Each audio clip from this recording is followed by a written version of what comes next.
But first tonight at 10, the November general election now behind us, but its implications will forever change the landscape, especially in Missouri. I have always known that most Americans are supportive of choice. So the amendments voted on in the Show Me state make changes to the state constitution, which will now include expanded abortion rights.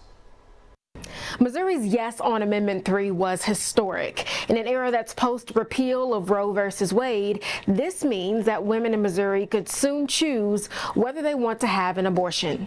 More than 1.5 million people voting in Missouri decided that abortions should not be illegal. For 2 years, it's been a back-and-forth battle initially triggered by the U.S. Supreme Court, overturning reproductive rights under Roe v. Wade. I can look at Prop 3 and I can say, oh, Missouri came through. Lauren Conaway, a vocal advocate in Kansas City for women and their rights, was 19 years old when she decided to have an abortion.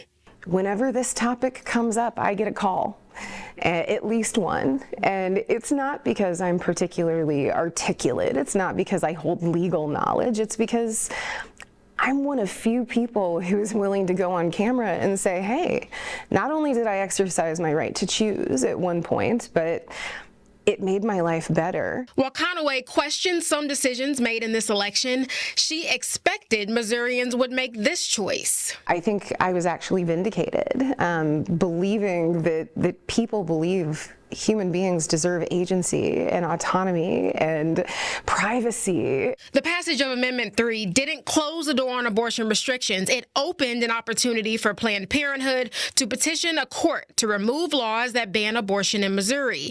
Hours after the results came in, that's exactly what they did in Jackson County. I heard the Missouri voters last night.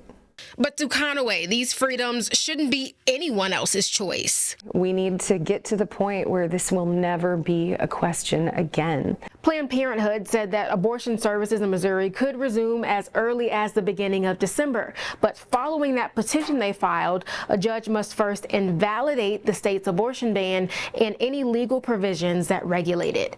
Alyssa Jackson, KSHB 41 News.